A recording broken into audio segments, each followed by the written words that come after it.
So, good afternoon, everyone. I would like to thank AIOS Scientific Committee and organizing team for giving us this opportunity to conduct this session on electrophysiology.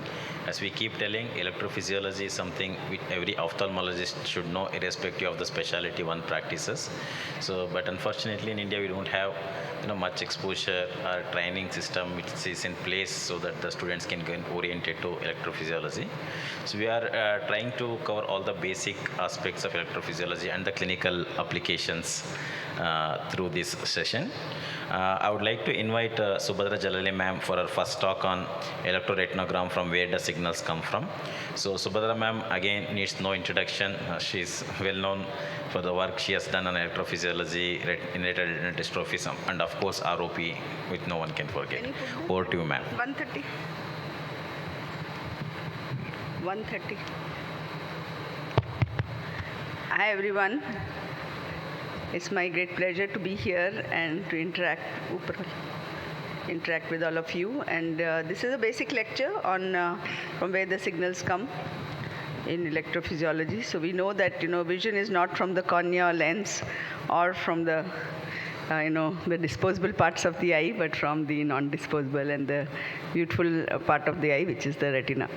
So we wanted to discuss what are the cells in the retina and optic nerve which contribute to the waveforms, and then what can be the artifacts. So the clinical visual electrophysiology has undergone a lot of refinement in the last more than 50 years, and now we have multiple ways of studying the function of the retina. So what is important to know is that whenever we put a flash of light on the retina, there is a change in the resting potential of the eye, and this will result in a biphasic waveform which is recorded using the electrode. So we're not putting any electric current into the eye, but we are just picking up the signals from the eye and magnifying them so that we can study them.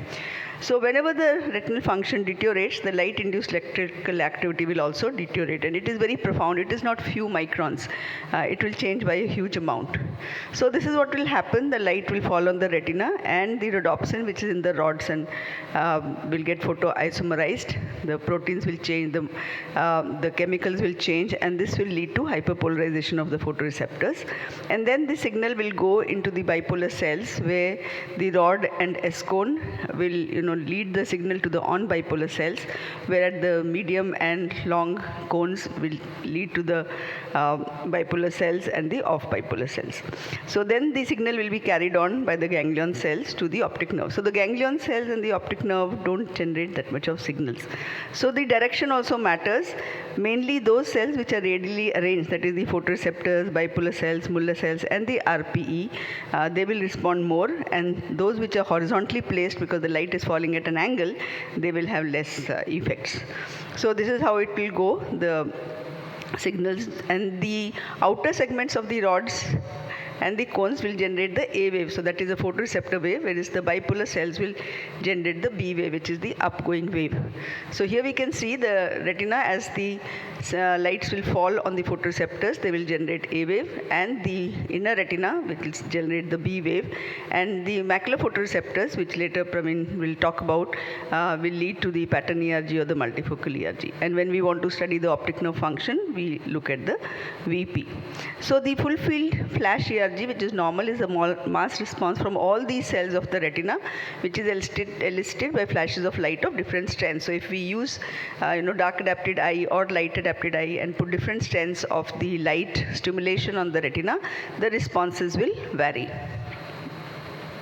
So you can see here how a normal ERG will look like and how an abnormal ERG will look like. So below you see the normal ERGs. We have put bright light on the eye in a dark adapted eye. So slowly we will see the B wave coming, and if we put more bright, then we can see the A wave from the rods and cones and the B wave from the rods and cones coming here. If we then light adapt the retina and then put the same light, same stimulus, then we see the waveform changes, because now only the cones respond, and they respond very quickly and very rapidly. And if we put flickering light, then it is not enough to stimulate the rods. The rods cannot respond to rapidly flashing bright light, so only the cone response will come. Whereas this is an example to show that when there is a disease in the retina, everything will change. So by studying the waveforms, we can know what is the problem.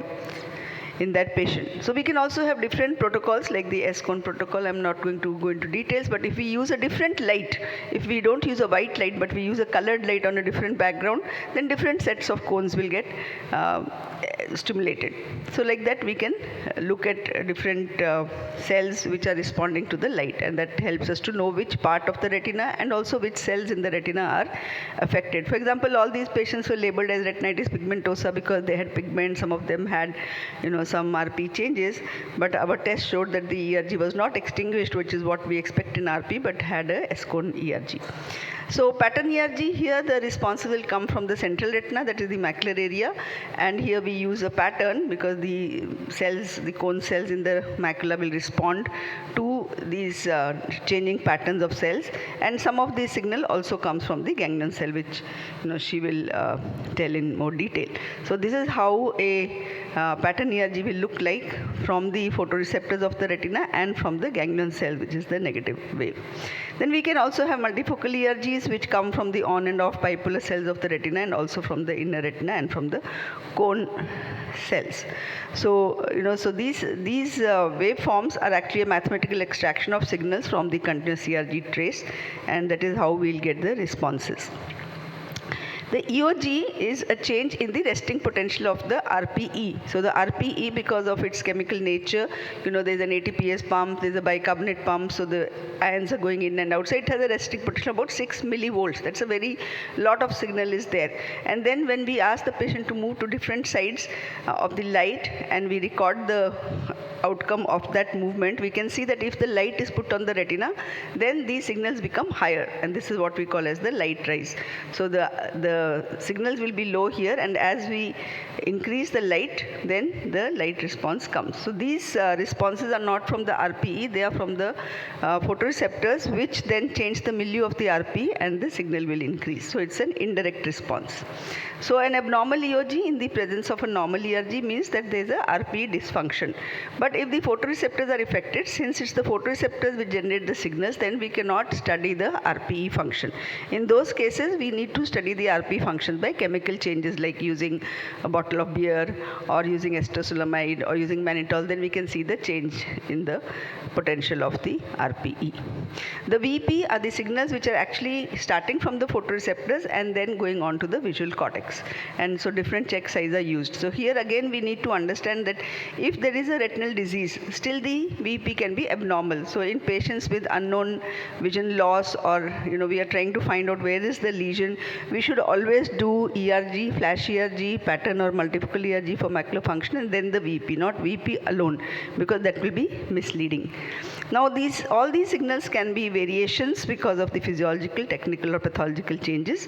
So there are many factors which lead to a change in these responses. So every lab should know that what is their own normative data and how the things will affect. And so all these parameters need to be noted down by the technician who is doing the test, so that we can what are the various things which can change.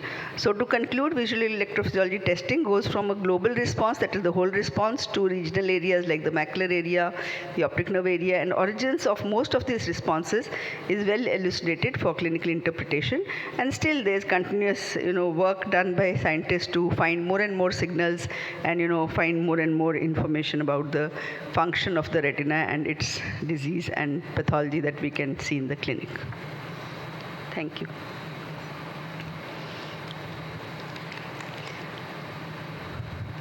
So we'll take questions later, or because there is time, so if there are any questions or somebody has any doubt.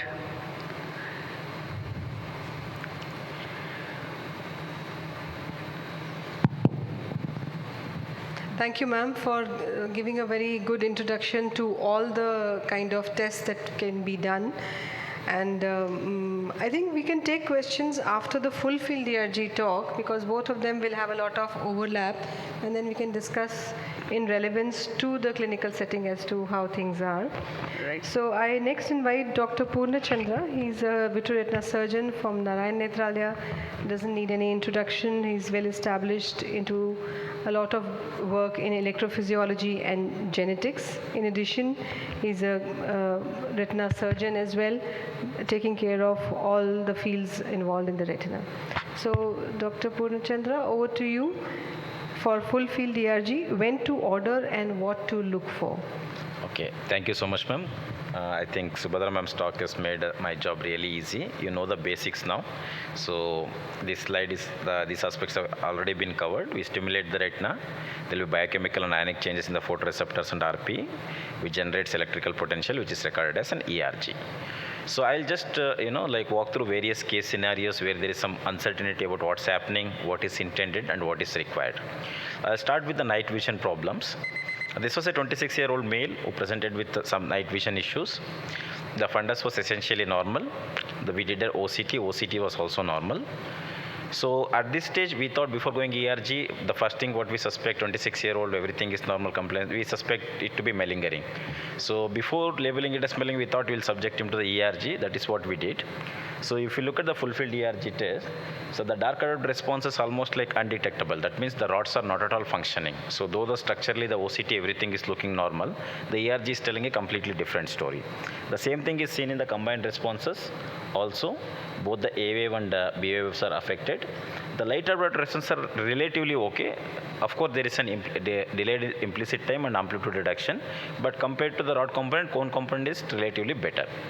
So when 26-year-old male, night vision, when everything is, OCT is normal but ERG is showing abnormality, the first thing we suspect is vitamin A deficiency. So when we ordered vitamin A level, it was found to be less, 0.02, so as compared to the normal. So it is confirmed that it is vitamin A related night vision problem. But the next question is, why should a 26-year-old have vitamin A deficiency? So on general physical examination, he did appear malnourished, and on asking some leading question, he gave an history of dyspepsia, frequent stool and all that. He underwent extensive workup. In fact, he had to finally undergo an intestinal biopsy by gastrosurgeon, where it was proved to be he had an intestinal lipofuscinosis. So the ERG was repeated after 1 week, 1 month and 2 months of resuming vitamin A administration. We gave 1 lakh international units for 3 days, followed by 50,000 units for 2 weeks. But if you are not keen on giving injection, you can also give the 50,000 international units, like 25,000 BD for 1 month. That is also fine. So this is if you look at the dark colored responses, this is at presentation. There was undetectable rod response. Just within 1 week of supplementation, the B wave is almost coming to normal. After 2 months, so it's completely normal ERG. So if not for this ERG, this patient would have missed the diagnosis, would have labeled as malingering, and he had a life-threatening disease also, a malabsorption. All these things would have been missed if not for a simple ERG test. So then I'll just show some example where the retina is looking abnormal but patient is asymptomatic. So this is one such case. 28-year-old male came for a routine checkup, had a 6/6 and 6 vision. He had multiple flex-like deposit, but patient did not have any symptoms. He just came for a routine checkup. We did an OCT. Again, OCT is also normal. So we thought of, obviously when you don't understand anything, next thing we do is ERG. His ERG was also completely normal. If you look at this, the fulfilled ERG was completely normal. So this is a case of benign fleck retina. So usually it's a familial case. Patients most of the times are asymptomatic. These patients can just be observed and followed up on maybe an yearly basis. One more patient, this is 36-year-old, similar looking fundus. You can see that this patient also has like this kind of a flex-like deposits, but less obvious as compared to the first patient. But this patient told, though the vision is normal, he told I have a night vision problem, I have delayed dark adaptation. So OCT was again normal. So when he did an ERG, if you carefully observe, again the dark adapted responses were undetectable. There's an interesting thing happening in the combined response. If you look at the A wave is coming here. The B wave is supposed to go like this, but it's getting terminated here itself. It's not even reaching the baseline. This is the classic electronegative ERG what we see. So this is basically a case of fundus albipunctatus, which is a form of congenitally stationary night blindness. So all this, where we see electronegative ERG, that means there is some inner retinal dysfunction. As Subhadra ma'am was telling, the B wave is mainly from the bipolar cells. Whatever that affects inner retina, maybe like a CRAO, ischemic CRVO, or juvenile retinoschisis, you will get electronegative ERG. Basically, you need to consider situations where the outer retina is normal but inner retina is affected. So this is like classic example, both similar looking fundus. The first fundus looks more abnormal, but the ERGs is telling something else. So this is what we believe. Some of us who practice electrophysiology, we always believe in one thing: whatever that appears structurally like something doesn't mean that it's functionally behaving the same thing. This is the best example for that. So again, one more normal looking retina with unexplained vision loss. 26-year-old, recently married, brought by husband because she was quite inattentive to the surroundings. No positive history. She was giving variable response whenever he checked her vision. Sometimes she used to be 660, sometimes she used to tell I can't see anything. The fundus was normal and OCT was absolutely normal. I'm showing you all the cross section. You could not find anything abnormal in the OCT. Autofluorescence was again normal. So we suspected, obviously, recently married, maybe not happy with the thing and all that, maybe malingering. But we thought of doing an ERG before labeling her as malingering. So if you look at the dark adapted are completely normal, whereas light adapted responses are like flat. It's almost undetectable response. There is very residual flickering. So that means the entire cones in the retina are non-functional. Okay, so though the fundus is looking structurally normal. So this is a classic case of achromatopsia, which is a stationary form of cone dystrophy. Again, depending on the gene involved, sometimes some patients could progress, but most of the time it remains stationary, and they don't, go to a degenerative stage where patient will develop blindness. So this is the kind of defects what we see in case of achromatopsia. I think SIMR has one of the largest series of this achromatopsia, but this patient, our patient, did not have even that kind of a change. So usually in classic achromatopsia, this you will find this defect which resembles a photic retinopathy, but it is possible in some cases even that may not be present. Okay, so that's the last case. So this is very common. They have taken multiple opinion, but what's wrong with my eyes? So these kind of patients are very common when they go from one institute to another institute. So this was a 25-year-old male, night vision problem, no positive family history. Distance vision was quite okay. It was 6/9. The color vision was normal. Anterior segment was normal. So on pedigree charting, he was born out of a consanguineous marriage, had one more younger brother who was normal. So this is the fundus picture. So when I saw the fundus picture, I was very happy. Oh, okay, this is the classic Mizu phenomenon, what we get in some of the CSNB group of disorders. And patient is telling night vision problem. I'm okay. I'm done. Like I know the diagnosis. I thought it's a kind of congenital stationary night blindness. So obviously, I just wanted to do an ERG just for the sake of documentation. But autofluorescence also quite okay. Nothing much there. So OCT was also normal. OCT was normal. OCT showed some skytic changes in the perifoveolar region, which is, at least for my experience, I have not seen these kind of skytic changes in CSNB group of disorders with Mizu phenomenon. So this, maybe I thought, oh, okay, maybe this is not a CSNB. This could be a mild variant of juvenile retinoschisis. Some cases of juvenile retinoschisis also can, exhibit this Mizu-like reflex. So that's what I thought. But anyway, I thought I'm going to get an electronegative ERG. That is what I expected. But I was surprised when I saw the ERG. There was no electronegative response. And this was the rod response was undetectable. The combined responses were also, so grossly delayed and amplitude was also decreased. And light adapted responses were also abnormal. So delayed implicit time and reduced amplitude. So for some reason, these two waves looked somewhat similar. I thought I had something in my mind. So sometimes these are the ISAVE protocols. In one of the slide, Subhadra ma'am mentioned that sometimes you may have to go to non-ISAVE standard ERG. That's what we did. So we did long and medium length cone full field ERG. So basically we use for long wavelength, we use the blue background to silence the short wavelength cones and stimulate the retina with a longer wavelength, orange light, to stimulate the long and medium wavelength cones. It did not show any response. It shows undetectable. When we stimulated the short cones, we did the opposite. There was an exaggerated response. So basically, this is a case of enhanced Descon syndrome. So we call it as enhanced Descon syndrome because during embryogenesis, the rod's cones develop from a different arm. So the one arm lead to development of rods and short wavelength cones. Other one limb will lead to formation of medium and long wavelength. In this condition, the entire retina is filled with short wavelength cones. There are no rods. That's the reason for the night vision problems. So fundus sometimes can be normal, but sometimes you can have these kind of mesoreflex or skytic changes.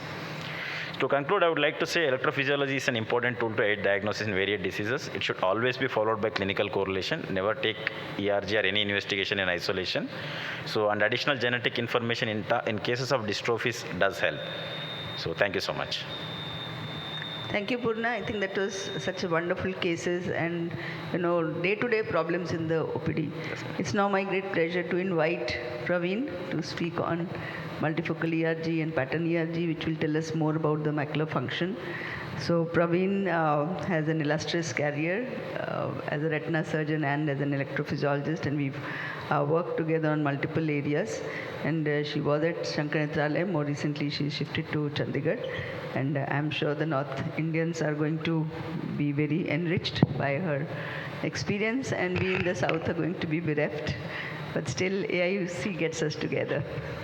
Go ahead, Praveen. While she's getting ready, are there any questions for me or Purna? Yeah, go ahead.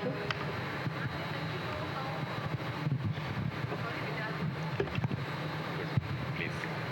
There's a mic here. You can come here. You can come here. There's a mic. Or you can sit. I just want to know, how do we, when we look at an ERG, then how do we know that it's been done correctly or not? Say that again.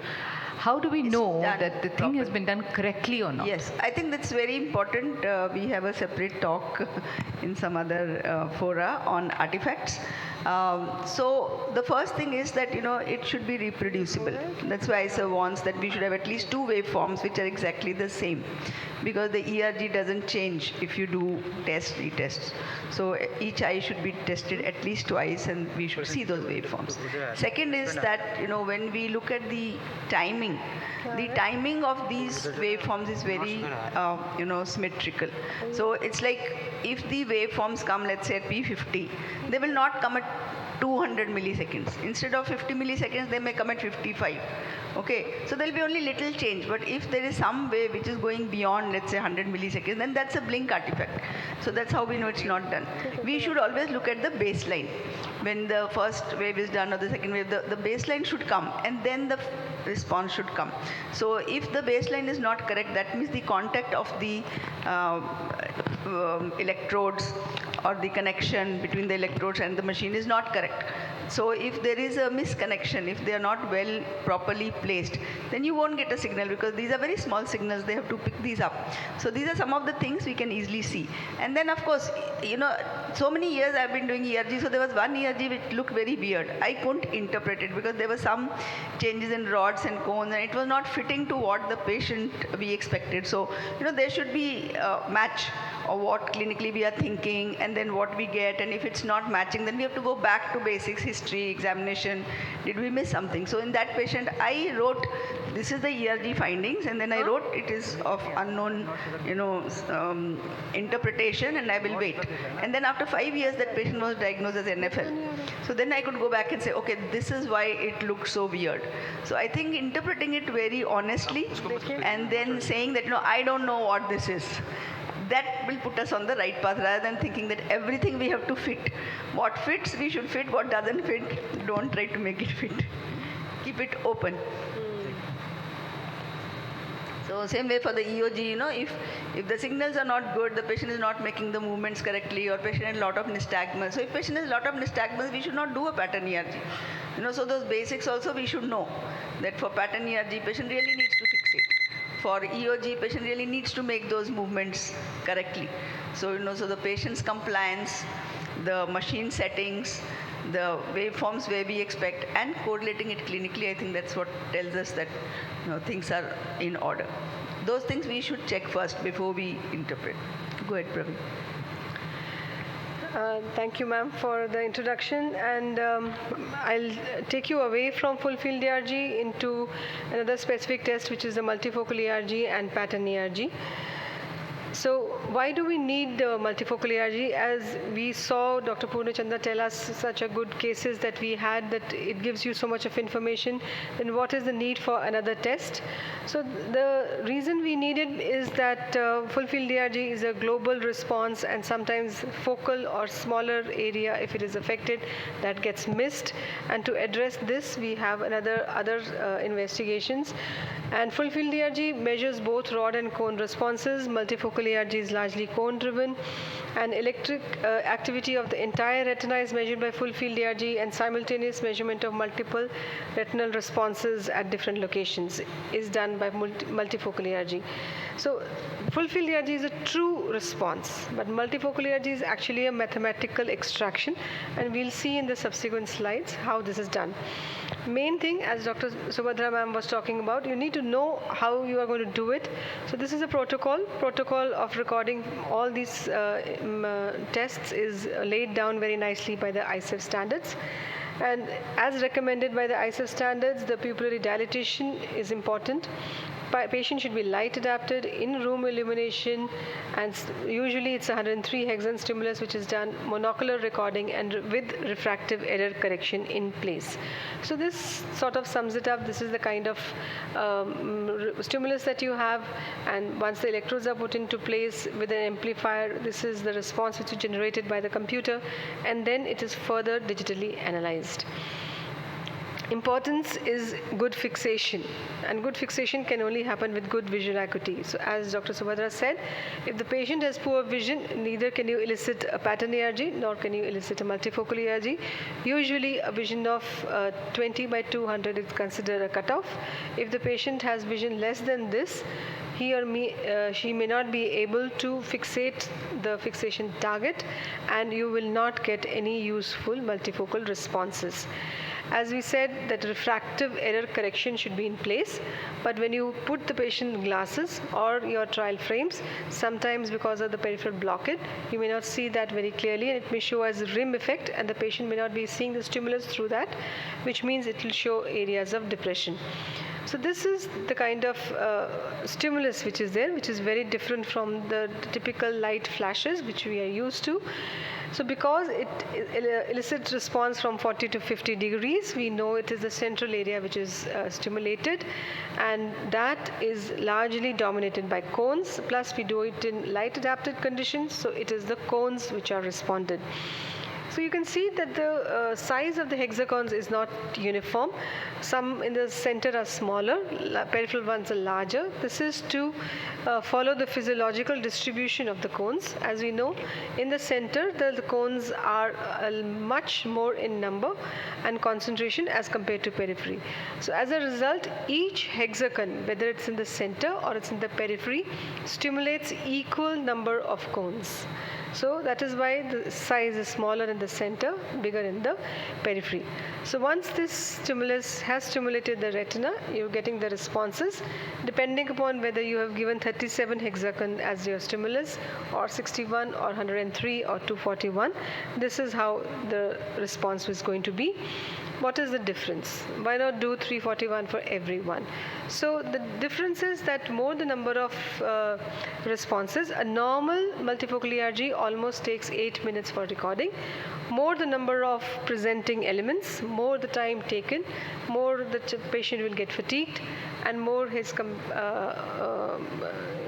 compliance will reduce and difficult interpretation of the test. So further way of analysis is that the system itself divides it into simultaneous rings. So you can have, this is because some diseases, especially in drug toxicity, this is very useful. So multifocal ERG, and we know that some drugs affect the fovea, some affect the perifovea, some affect the annular area around the fovea. So to know which ring is more affected, this can give us an indication as to which is the disease which could be causing it. So it gives you a topographical map. It is important, though the topographical maps look very nice, it is important that you look at the trace areas, because the topographical maps do not show the true waveforms. So you may lose the detail which is given in the trace areas. The origin, ma'am had told us briefly as to the origin of these waveforms. So largely it is cone driven. It is similar to the full field ERG, but not same. So the negative deflection is the N1 wave, and that is similar to the cone driven system. And the B wave or the P1 is similar to the cone bipolar cells. So this is, as I said, not a true response, but a mathematical extraction. So without taking you too much into detail, the interpretation of the multifocal ERG. So here again, just like in full field ERG, whenever you interpret a full field ERG, you must look at two parameters. One is the amplitude and the other is the implicit time. Usually, the rule of thumb is that a decrease in amplitude means the number of cells responding is less. So there is cell death. But if there is a delay in implicit times, it usually means that cells are present but they are not firing, they are not functioning properly. So this is again the interpretation. As you said, it takes care of the topography. You can see in the first photograph here that it has a central area which is depressed. So central area depression is usually in macular atrophies. And here in the second one, central area is better as compared to the periphery, which is what is the case in retinitis pigmentosa. Generalized reduction you may have in all kinds of cone dystrophies. In localized reduction, you can see the inferior ones are more affected as compared to superior ones, which could be in cases of localized insult to the retinal vasculature, for example, branch retinal artery or vein occlusion. Artifacts, very good question. Somebody had asked, how do you know whether your recordings are good? Look at the waveforms, the shape of the wave. The shape of the waves tells you the story. You don't need a robotic eye to tell you that the one on the left is normal. These are beautiful wavelets that you can see. And the second one, you can see the wavelets. But are they true? No. These are typical three-peaked waves which are coming from the electric noise. So somewhere your electric noise is disturbing and interfering with your responses. From multifocal ERG, you need to make sure any electronic gadgets are not close by which are causing this. Eccentric fixation. So under no circumstances you can have hyper increased responses in one area and normal in the other. This is because the patient is fixating superiorly. So the fovea has moved up, which is why your amplitudes are good in that area. So for this, you have to constantly monitor fixation.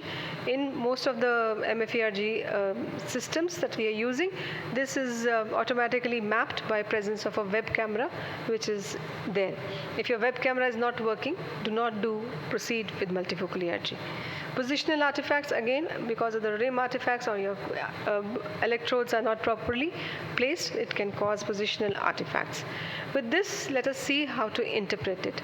So this is, I don't know why people don't find electrophysiology interesting, but I don't know. I find it very interesting. So if you see mathematically, if you see the right-hand side picture, and the left one, almost clinically, if you see, they look similar. But if you do an electrophysiology, a full field, almost similar. The right one slightly delayed. But if you see the multifocal ERG showing you a generalized depression, you know in the right that there is a generalized depression along with some reduction in full field ERG. So this is what a cone dystrophy in early stages would look. Early stages, you may have cone responses which are still recordable. But the left one leaves you to no doubt that this is largely a macular dystrophy, most common in our part of the country, Stargardt's disease. So here again, full field ERG is extinguished. So it's a patient of retinitis pigmentosa. If you want to follow up the patient and the patient says, am I worsening? How would you do it? So you record a multifocal ERG itself, measure the area or the topographical area where you are seeing responses vis-a-vis the fields. These are two things which can help you progression of disease.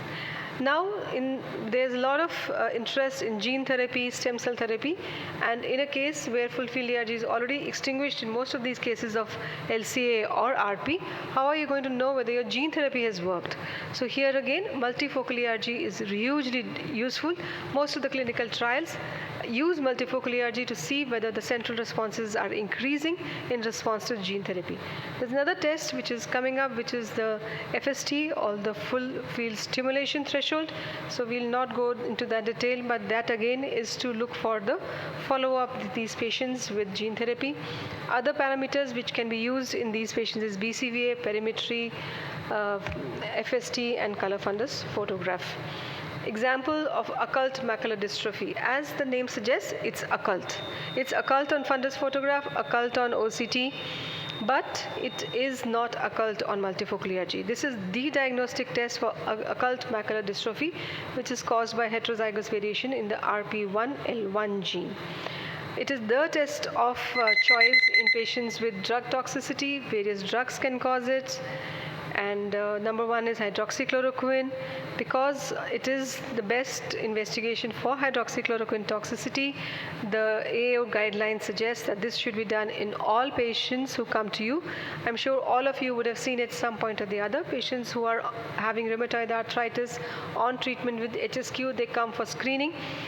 So multifocal ERG is the test. Suppose you don't have it, at least a fundus photograph with autofluorescence and a spectralis SD OCT should be done. So these are the few risk factors which you must go through. Another investigation is vigabatrin. These are known to cause drug toxicity. So not to leave the importance in diabetic retinopathy, multifocal ERG is known to be affected even in patients who are pre-diabetic, even in patients who don't have obvious diabetic retinopathy. So multifocal ERG can show you these changes. Because of paucity of time, I'll just go and take you to a few cases of pattern ERG, because that also falls into my talk. So as ma'am had introduced, pattern ERG is a retinal biopotential when retina is stimulated with a pattern, and this is best done with DTL, not done with Verdinel electrodes, because it has got a contact electrode that makes the vision hazy and the patient will not be able to fixate on the pattern. So you have two important components, P50 and 95. If all of you can just take home 1 point from pattern ERG, I'll be happy, and that is that P50 shows you the macular response, N95 the response from the ganglion cells. Ma'am, shall I wrap it in 1 minute? Yeah, just so this is what pattern ERG is all about. Again, as I said, if P50 is down and full field ERG is down, so is normal, so that means it's a maculopathy. Full field ERG is normal because only limited maculopathy will not show up in full field ERG, but P50 is down means it is a maculopathy. And here is the other example, that if you have a macular edema, you can see that here the pattern VEP is low, but pattern VEP is not diagnostic of optic nerve disease, because even a macular test can result in reduced pattern VEP. So pattern ERG for optic nerve dysfunction, how will you distinguish between macular disease? So P50 is normal in optic nerve dysfunction. In macular disease, it is decreased. P50 latency is normal. In this, it is delayed. N95 will be decreased in optic nerve dysfunction, and N95 will be normal in macular disease.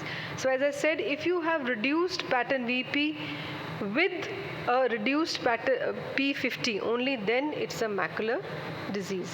So these are few examples and how you use it to correlate between pattern VP and pattern ERG. Thank you once again, and I apologize for overshooting my time.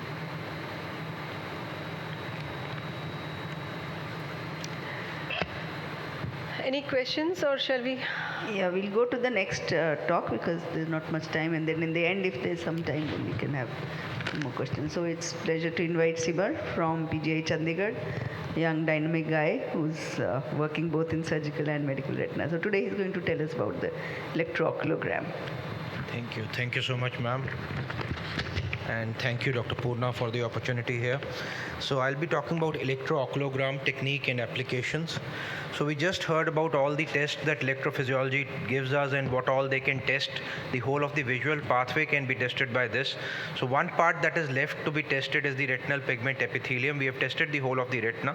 So that is what we are going to test with the electroretinogram. So electrooculogram is the electrophysiological response recorded from the outer retina.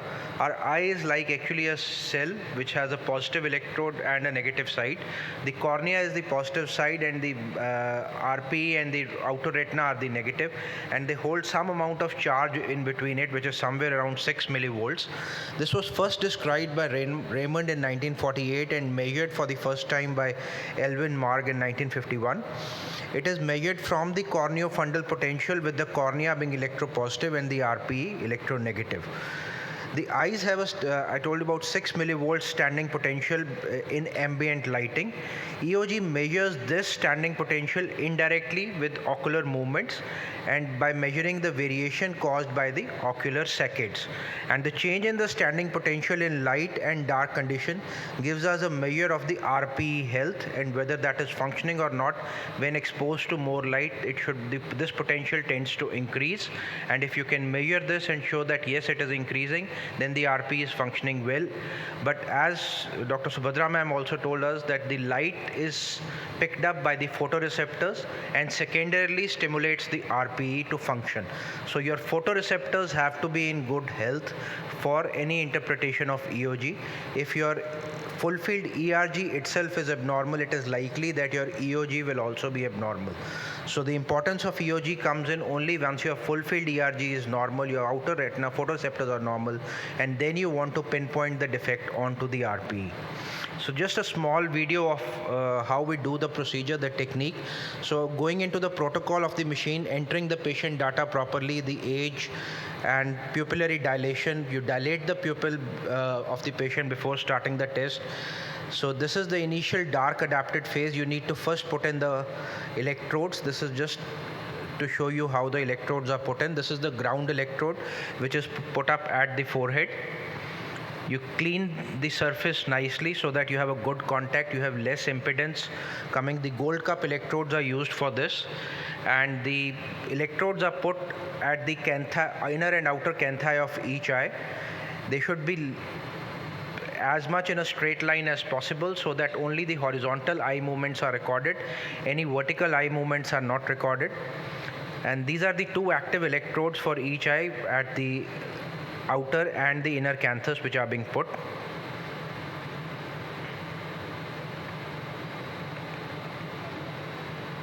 So once you have put this for both the eyes, you just tape it up and you check your impedance should be below 5 ohms. And once you are done, then you switch off the lights and start with the dark adapted phase of the EOG. There are two targets which are 30 degrees apart, 15 degrees on either side of the central fixation. Sorry, the video is stopped. The PowerPoint's restarting. Can you go to the video slide?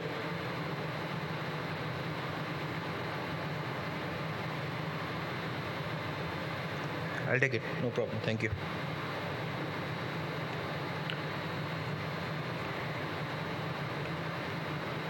So you go to the dark adapted phase, which is for 15 minutes, where there are two targets which are 30 degrees apart, 15 degrees on either side of the central fixation, and I'll just come and show you those. So you can see these 3 points over here. This is the central point, and 1 point on the left 15 degrees and 1 point on the right. These are alternatively switched on, and the patient is asked to move the eyes on each fixation target, and you have an infrared camera over there to monitor whether the patient is doing a good job or not.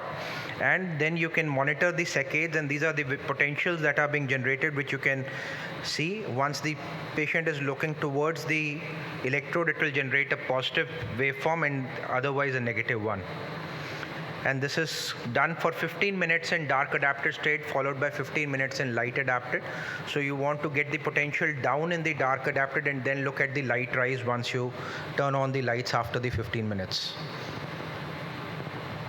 So in interpretation, you first need to confirm the demographic details, look at the saccadic records. manually adjust or eliminate any improper saccades. As you can see here, there are some blink artifacts that are coming onto the saccade. So the machine has actually marked them at the top of that, so the potential will rise. So you need to manually get it down to where the actual potential will be, so that your averages are not disturbed by these artifacts. Improper recording may be seen, just talked by Dr. Subhadra. Poor fixation if the patient has. There is some ocular motility restriction. The patient has nystagmus. The patient has photophobia. We have patients, once the light is turned on, they just cannot fixate on those targets. The patient has a poor attention span, so the technician doing the EOG has to be persistent, has to keep encouraging the patient to stay awake and to look at those targets. And patient fatigue, because it takes almost 45 minutes to do this test, so there can be patient fatigue that sets in. And on interpretation, the most important thing that we are looking at is the light peak and the light peak to dark trough ratio, which was previously known as the Ardens ratio, but ICEV now recommends to be called as the light peak to dark trough for standardization. Normal light peak to dark trough ratio can be anything between 1.7 to 4.3. The dark trough usually comes between 10 to 15 minutes out of the 15 minutes of dark adaptation, and the light peak comes between 7 to 12 minutes. So this is also important to be noted. So I'll just show 3 illustrative cases where we can see the utility of this. So this is an 8-year-old girl, came with complaints of low vision which were detected during school screening. She was 6'9" in both the eyes. You can see this kind of some serious detachment at the posterior pole in both the eyes, and this kind of yellowish deposit. It looks like typically best to us, and you can see the autofluorescence, which is a hyperautofluorescent, and you can see those kind of shaggy photoreceptors and vitelliform-like deposits on the OCT as well. So to confirm this, whether this is actually best or not, you first do the full field ERG. You see a very normal full field ERG in the dark adapted as well as the light adapted state. But once you do the EOG, you see there is no proper light rise that is coming, Ardens ratio of about 1.2. So this kind of gives you an indication towards Best disease, and genetics helps you prove it, a BEST1 mutation autosomal dominant heterozygous form. The second case is a 21-year-old girl who again came with complaints of low vision from self. She was 618 OU. You can see in both the eyes, you can see this kind of yellowish deposits, but they are kind of more widespread now, and autofluorescence gives you a better idea of that. You can see they are present nasally, superior, inferior, everywhere. And the OCT again shows kind of subretinal fluid, some schisis spaces, and along with these shaggy photoreceptors that are present outside. So this looks like a vitelliform disorder, but not exactly the age group and the vision of BEST. So once you look at the full field ERG here, the waveforms are all present, but they are slightly reduced because this disorder is a little more widespread than what BEST was. And the EOG again does not show a proper light rise in this patient. So this is a case of autosomal recessive bestrophinopathy, again caused by the BEST1 gene, but inherited in autosomal recessive homozygous pattern. The third case, thanks to my good friend from Kathmandu, Dr. Priya. So this was a 59-year-old male who came to them with complaints of low vision, was treated outside as CNVM, given anti-VEGF, 6/12 both eyes, best corrected. And this was the picture, again very similar to the first case, yellowish deposit right at the posterior pole, but given the age you suspect that this is not kind of best. The vision is relatively good. Both the eyes have a similar picture. You can see why somebody would have suspected CNVM because of these darker areas over here. Once you do the OCT, you see this kind of vitelliform material deposited all along and in both the eyes. The OCT angio does not show you any membrane, and once you do the EOG, you can see a very normal light rise that is coming once the lights are turned on, with a good Ardens ratio of 2.2 in both the eyes. So that kind of rules out BEST disease for this patient. This is a case of adult onset foveomacular vitelliform disorder. So this is the BEST1 gene spectrum, where the typical BEST, you will have a normal full field ERG and an abnormal EOG. It kind of diagnostic for that. In autosomal recessive bestrophinopathy, the ERG may be normal or mildly abnormal, and the EOG is abnormal, but you have more widespread changes on the fundus. In autosomal dominant vitreoretinopathy caused by the BEST1 gene, the full field ERG is grossly abnormal and the EOG is also abnormal. And in the adult onset form, both of them are likely to be normal. So this test kind of helps us differentiate the spectrum of the BEST1 gene. And I would like to last invite you for the imaging symposium next month. And if you're interested in electrophysiology, we'll have the same team conducting a electrophysiology workshop over there in Chandigarh next month. Thank you so much.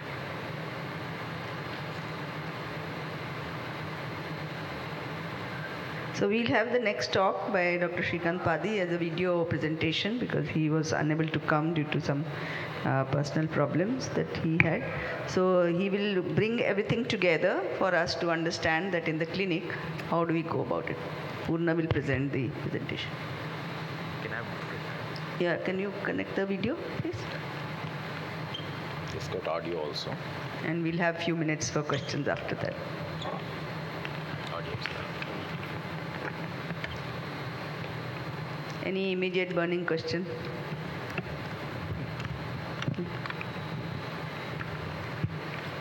I think for vitamin A deficiency, just one comment that I would make is that we all forget that the rod response comes not only from the rods but cones also. So when we see some response in the dark adapted state, we feel as if the rods should be normal, but they may be the cones which are responding. So which is what we do the extended protocol. If you do in red flash, that will show you that actually the response is not from the rods. So which is one example which Dr. Purna had shown us, which is a very good example of this thing. So you must look for both the cone component, whether that is the only one which is responding or it is both the rods and cones. Yes, you have some So I questions. wanted to ask about vigabatrin. So I have a lot of children who are referred by the neurologist on vigabatrin to look for retinal toxicity.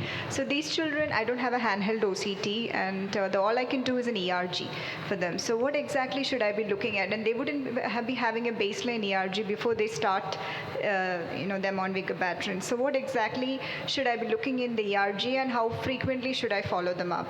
Yeah, actually I had put up one or two slides, but then because of paucity of time. So I think we all don't know too much about this toxicity. I also have had patients in the past as well, even now. So what we can do is we can request our colleagues, most of the time we have a good rapport with the neurologist who is sending these patients, that before starting we can do a baseline perimetry and ERG. They're very full-field small. ERG. They're very small. Yeah, So most if of they're them- very small, then there's not much. Then you have to do a handheld and see. That is where ERG scores over. No, in ERG, what changes would you be looking at is what my question is. But again, if you are looking at a flash, you will not get the multifocal because that is handheld. You would miss out the distribution. Otherwise, multifocal ERG and multifocal VP has also been done, which simulate. That is the advantage of doing these tests. But again, if the child is small, I doubt it that. Because most of them are small children and they are on multiple drugs, and finally vigabatrin is what they get, and then I've been sent. So Maybe a pattern ERG, if at all they can, at least look at some point. But again, you need this child to be little fixating, and only then you can do.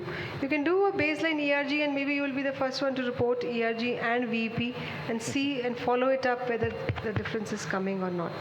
Yeah, That's I the think only we thing you can do. Take, some information from Hospital for Sick Children in Toronto because they have the largest series and they have been presenting multiple times. In our clinic, we don't see these patients, so we don't have that much of thing. But since you have the opportunity, I think you should dig Yeah, we are deeper and looking- teach us what has to be done, how it has to be done, that's what- and what are start the at the- parameters that you are finding to Start at have a larger baseline. series. Before you will have a good rapport with the neurologist. That is why he's sending. As I said, we are also new to this. We don't know how bad it's coming. In adults, what it does is constriction of fields. And the inverse constriction, right? Yeah. It's more Yes. than the inverse. The You good have- thing So- is that now made in India handled OCT is being Yes, that is there. demonstrated here. It's very small. It's very handy, I think. The very soon it LKC will has be in come with the market. handheld, so you No, can. we are talking of handled OCT. Yeah, There's a handheld OCT being demonstrated here by Artilis company. It's in the stall. It's very I know, small. but they had come for a demo. Let's all look at it. It will be really good for pediatric patients. Okay, thank you. Do you have access to pattern ERG at your this thing? No. See, these children are all. I'll be doing the full field under GA for these patients, where they're all very small babies, and that itself No, that has its problems of doing ERG for babies under GA. Yeah. If you are doing it, make sure every time the anesthetist use is the same. Yeah. You cannot change that. And depth of anesthesia is the same, because that itself will fluctuate your ERG values. So more than ERG, try to do VP. I think that will probably be also one.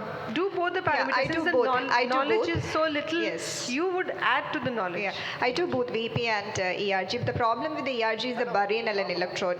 The child is not going to allow you to put the barinal and electrode and do the ERG when they are, So awake. that is why the That's why we anesthetic need drugs which are anesthesia. used should be the same throughout. Yeah.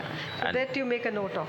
so Thank you. the reason why I was asking the pattern ERG or pattern VP access, the fixation is an issue with these children. So recently in Bali, 1 week back, me and Professor Gramholder was having a discussion. What you can try and do is something called focal ERG. So if you have a pattern ERG, instead of many checks, you just use the 4 checks. The entire screen, it should be 4 check, one black, white and all. So even if you don't have pattern ERG, use the same pattern with the pattern VEP. That will give some idea about the responses. In fact, this we are forming a series in patients who have come with trauma, very badly injured, anterior segment where they are not able to focus. If you can get some response and serially monitor, that only can tell, because you don't have baseline for this. Maybe you can try that. Yeah, that's a good point. Probably I can. So what we are doing right now is do a full field ARG and then follow up 6 monthly. And if there is no gross changes, I wouldn't advise them to change bigger battery, because that's what I'm doing. Yes. Thank you. Fine. So Dr. Shrikant. First opportunity, do a visual fields. So this is our last talk. Dr. Shrikant Padi is a consultant, electrophysiologist at LV Prasad Bhubaneswar campus. Due to some unavoidable reason, is not able to make it, but he has sent the recorded video. I'll just play it same. This will be our last presentation. Yeah. Ladies and gentlemen, esteemed colleagues, Audio is not. it will be an honor to address you today and share insights from the compelling cases that electrophysiology played a valuable role in reaching the accurate diagnosis. I extend my heartfelt gratitude to Dr. Purnachandra for providing me this Please connect the audio Please connect the audio. Could you please? and play the video.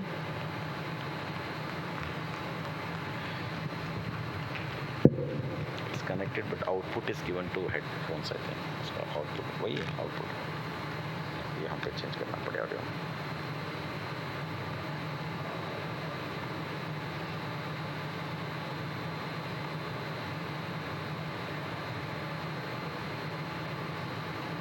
Ladies and gentlemen, esteemed colleagues, it is truly an honor to address you today and share insights from 3 compelling cases where electrophysiology played a pivotal role in reaching the accurate diagnosis.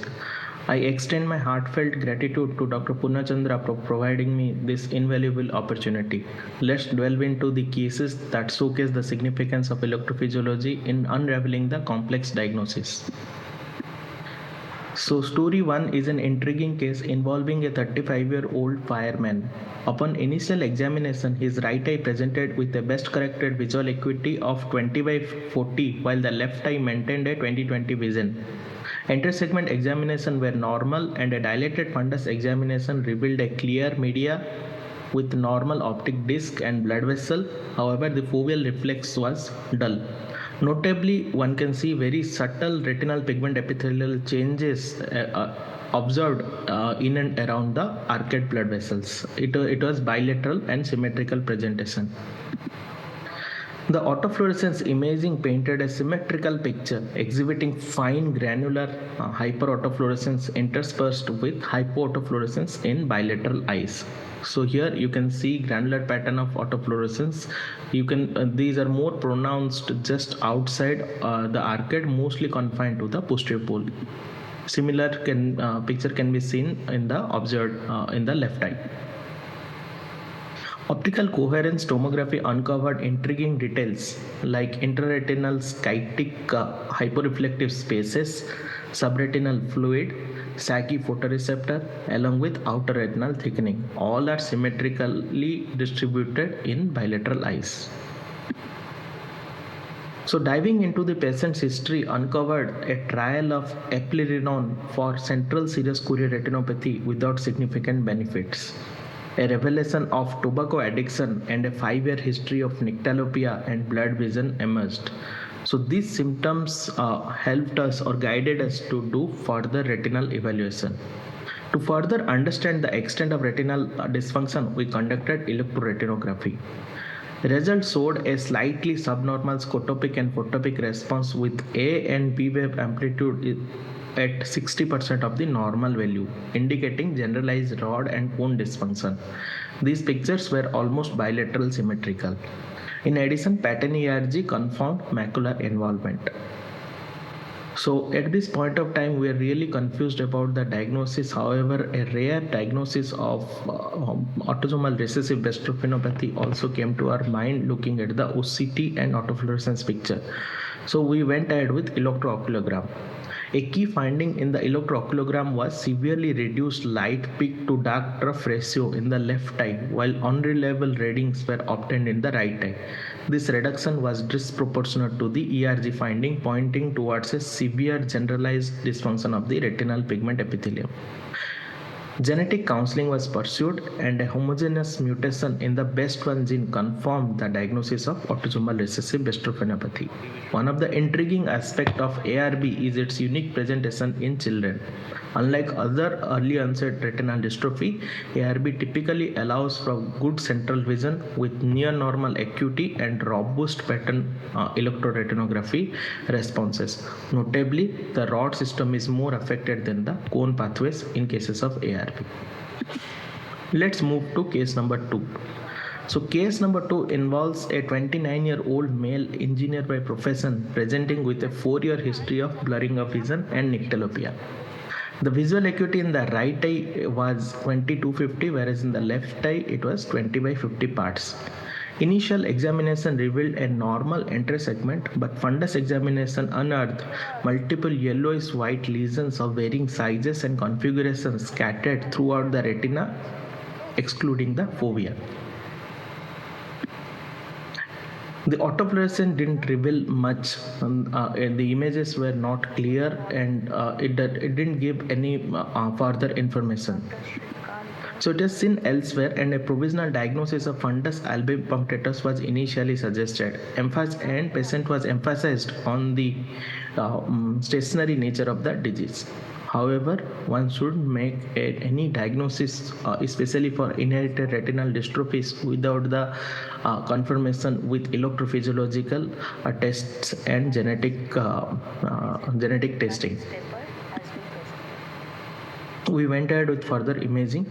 Optical coherence tomography of the right and left eye shown here. It shows disruption in the ellipsoid zone layer, particularly more affected in the right eye. Here you can see there is central loss of ellipsoid zone and external limiting membrane. Although in the left eye, the EZ layer is kind of preserved, but it looks disturbed. To unravel the genetic underpinnings of this case, full-field ERG was employed, revealing grossly subnormal scotopic and photopic responses.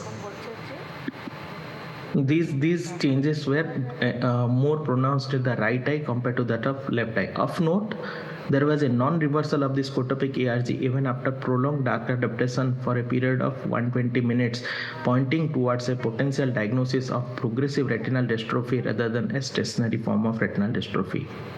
So finally, to confirm our diagnosis, we went ahead with genetic testing, and it confirmed a mutation in the RLBP1 gene, categorizing the condition as retinitis punctata albicans.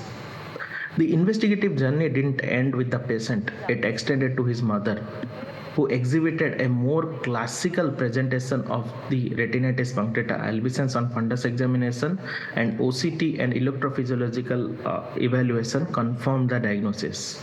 More importantly, the genetic analysis also revealed the same RLBP1 mutation as observed in the son. So to differentiate various cases of fleck retina or whiteout syndromes can be challenging through routine ophthalmologic examination alone. Electrophysiological findings coupled with precise genetic analysis emerge as indispensable tools in accurately distinguishing entities such as fundus albipunctatus. To note, the decreased scotopic ERG responses which normalize after prolonged dark adaptation align more closely with the fundus albipunctatus. However, phenotypic overlap with retinitis punctata albicans due to RLBP1 mutation, also known as Bethnia dystrophy, adds complexity to the diagnostic challenge, especially in early stages. So now let's move to case number 3. Our subject is a 40-year-old homemaker from Gujarat facing challenges with blurring of vision in both eyes for past 9 months, persisting even with correction. She has a decade-long history of using glasses and underwent cataract surgery in both eyes in 2014 and 2015. Additionally, she has a mysterious history of prior steroid use with an uncertain cause and was previously diagnosed as having central serous chorioretinopathy elsewhere. Importantly, there is no reported history of systemic illness. On examination, her best corrected visual acuity reveals 20/100 in the right eye and 20/80 in the left eye. The intersegment appears normal, but a closer look during the dilated fundus examination reveals symmetrical yellowish deposits at the macula with retinal pigment epithelium changes. Autofluorescence imaging highlights symmetrical focal areas of hypo and hyperautofluorescence. The yellowish dots noted in the fundus photograph were more iso-autofluorescent at places and hyperautofluorescent at few places. So we went ahead with OCT. OCT exposed the presence of subretinal fluid, hyperreflective deposits over the retinal pigment epithelium, and disruption of the EZ complex in bilateral eyes. So the picture was kind of bilateral symmetrical. Considering these findings, a comprehensive differential diagnosis is contemplated, including adult onset fovea vitelliform dystrophy, vitelliform stage of best vitelliform macular dystrophy, dry age-related macular degeneration. Could it be autosomal recessive dystrophinopathy that we saw in our case number 1, or could it be CSCR complication or sequelae? So we went ahead with further investigation. Notably, the fundus fluorescent angiography throws an interesting curveball into the diagnosis, revealing hyperfluorescent lines in a radial pattern centered at the macula. This prompts consideration of pattern dystrophy and angiostreak to our differential diagnosis armamentarium. So the picture was almost bilateral symmetrical, and it had a similar type of imaging in the left eye fundus fluorescent.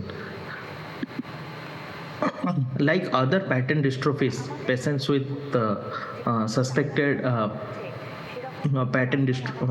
suspected butterfly separated macular dystrophy are often asymptomatic in initial diagnosis.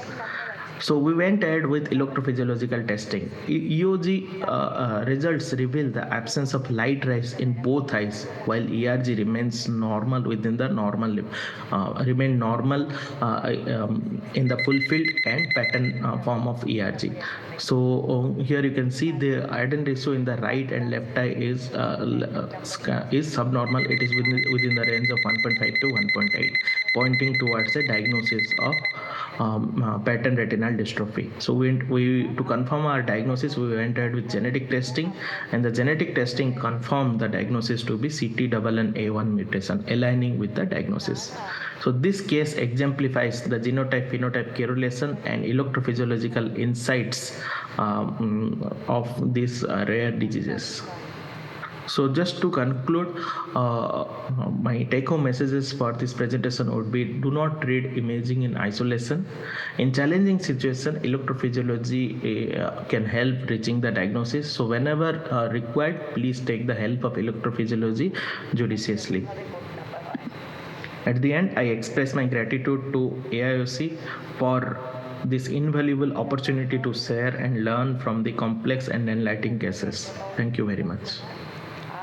With that, we come to the end of this course.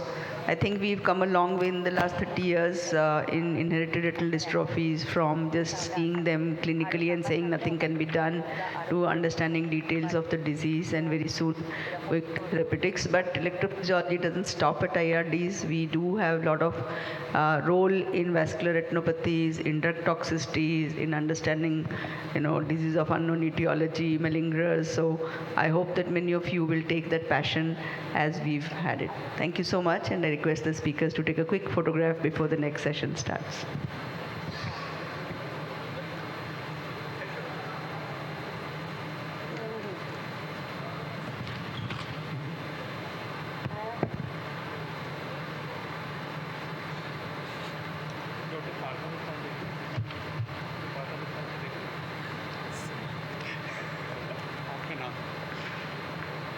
পাঠাবে তাহলে